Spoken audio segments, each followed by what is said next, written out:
Hello, everybody, and welcome to another How I Met Your Father review here on Big Gold Belt Media.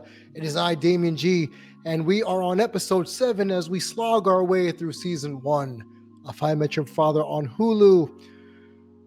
I'm trying, y'all. I feel like I keep starting off every review with "I'm trying." Okay, because again, for those who have just joined midway through my reviews here, yes, I am a fan of the original How I Met Your Mother. Yes, I'm kind of wishing that this was more in line with that show, but alas, I have given up that ship where I'm thinking, oh, it's going to have a lot more Easter eggs connecting How I Met Your Mother to this show. This is a standalone show that just happens to have How I Met Your attached to it with some little references to the original show. So for those of you who have just joined me on this little journey, I've often just said, hey, I'm going to review this not as a periodic episode. I'm going to review this pretty much for each character for each episode. So this one basically has Sophie getting her think of it like Ted when he finally was able to land that really big architecture job. This episode, which is called Rivka Rebel, basically I'm going to shortchange it and say, hey, Sophie gets a chance to actually impress a master gala art enthusiast person of means, and what she has to do is basically photograph basically her daughter Rivka's bar mitzvah. So this leads me to a lot of things in this episode I did and did not like. First off, man, this made me think preteens are stupid. In the nicest sense of the word. The look at me generation. Let me get the old man Damon stuff out of the way. The look at me generation, the Instagram generation, the instant gratification generation was really prevalent. And if I thought it was bad with Sophie and Valentina and everybody else, it was really on bad display with preteens. I was just waiting for a TikTok reference, with Valentina constantly saying this has 5,000 likes, this has 600 likes, in less than 5. I'm too old for this ish, to quote Roger Murtaugh from Lethal Weapon. But in the episode, Sophie's trying to prove her big break by trying to photograph this influencer and get noticed. Great, cool. On the other hand, Jesse's trying to write his first song since his breakup, to prove that he's not a two-person act. He can be a successful recording artist on his own. And then Sid is trying to plan his wedding, which we find out later in the episode. He wants two weddings. He wants his traditional Indian wedding, and he wants his wife to have her own wedding. So the two wedding thing, and he's struggling with that internally. And then there's Charlie and Ellen still doing the whole roommate thing. And Ellen's struggling with finding her way in New York. And Charlie's basically on the hunt to find out who wrote a bad Yelp review, because he's finding his way as a bartender in Sid's bar. So as I went through the episode, there's little notes I wrote here. So number one, there's birds here. Okay. The pigeons of this episode made me think of the cockamouse back on How I Met Your Mother. Because basically pigeons broke into Sid and Jesse's apartment and basically would not leave.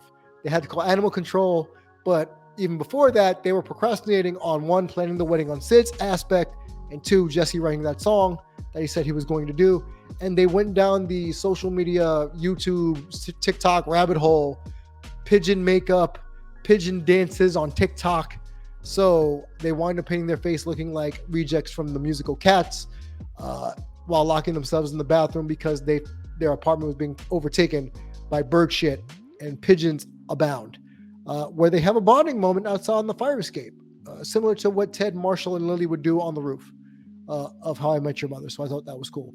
Valentina, who winds up being Sophie's assistant during the episode, her on-call photography assistant, basically hijacks the operation to get herself over, to get herself more popularized, while Sophie has a problem with it, saying, hey, stop trying to build your brand when I'm trying to find my way. You have a cool job.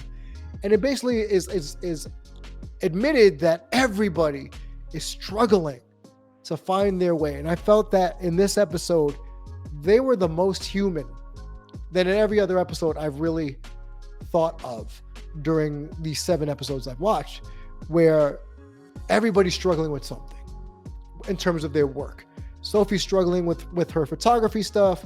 Valentina's struggling at her job because she basically made it seem like, or people assumed that she was this fashionista, bigwig. In reality, she's just the person that gets the dry cleaning. She's the gopher. Everybody's just struggling. Ellen hasn't found her way. She's living off of basically her farm residuals, while Charlie's loving being a bartender and has found this quick way to just get around it. But there's these blocks that everyone just kind of has these admissions to, and they admit to each other that they're struggling. And I felt finally that these are people who are relatable. Finally, it took me 7 episodes to finally feel relatable to these characters. Ellen hates on Charlie because he's so successful, but at the same token, he's throwing his early success in Ellen's face in a very, I don't want to say a mean way on purpose, but it just happens to be like, hey, I have a purpose. You should try it sometime. So it comes across as pretty petty. And Ellen gets drunk and writes a very bad Yelp review. By the way, Yelp is the devil sometimes, man, with the amount of reviews that Yelp allows on its platform. And Ellen writes a bad review about Charlie. And Charlie, again, apologizes toward the end of the episode, where it turns out that Charlie's basically whoring Ellen out on Yelp by saying, never mind, just watch the episode. If you know, you know. And she gets creepy phone calls at the end of the episode. I just thought it was cool, that little, the little bonding moments between characters that didn't have to be all together in the same room. They didn't have to be at the bar doing it. They could be at their respective locales, be it on the set, be it on an apartment, be it at the bar. They found their way. And I think I can just say that that's how I can sum up this show. It's been finding its way for 7 episodes. And then we tie it at the end where Sophie had given Jesse a good luck bangle about being able to find a way to write a song that he doesn't need his ex to help him be a part of. And again, it's hinting at the dorky chemistry between Sophie and Jesse and the whole will they, won't they, Ross and Rachel thing that they have going on, or the Ted and Robin thing that's going on. I don't care if he's the father. I'd rather he be the Victoria of the will they, won't they, but that's just me. And that's basically the episode. At the end, Sophie and Valentina make up. Charlie and Ellen make up. Sid and Jesse have this big come to Jesus moment on the fire escape where they're still wearing the stupid pigeon makeup, where they're trying to find their way. And I think that's the best way I can sum up this episode. They're finding their way. So I'm not going to give this a D. I know, right? I'm going to give this actually a B- because of story progression and character progression. We got to see Valentina not be this egotistical, badass boss bitch as she referred to herself to Sophie. There was one oddly problematic part about potentially drugging preteens, but we're going to let that, tap dance across the table because it tidied itself up. But I felt a little weird as an older man watching preteens twerk on a television show. Just kind of rubbed me the wrong way, but that's just me. But what did you guys think? I give it a B-. The show is finally starting to gain traction with you all. For me personally, it's like a chugga stall, chugga. We're finally moving. I thought this was better than the Stacy episode. There was no Drew to speak of. This, I think maybe the Good Mom might have still been a better episode, but it's improving. So you get a B-. How I Met Your Father. So tune in on Hulu. Let me know what you think in the comments here at Big Gold Belt Media. Follow us on all of our social media platforms, BigGoldBelt.com, Big Gold Belt over on Twitch as well as on YouTube. Comment down below. Let me know what you think. Is B- too low of a grade? Did I miss anything? And kudos to the people who tell me when I miss things or I'm just not paying attention and they throw little Easter eggs for me to go back and rewatch. Thank you. And a little self-promotion.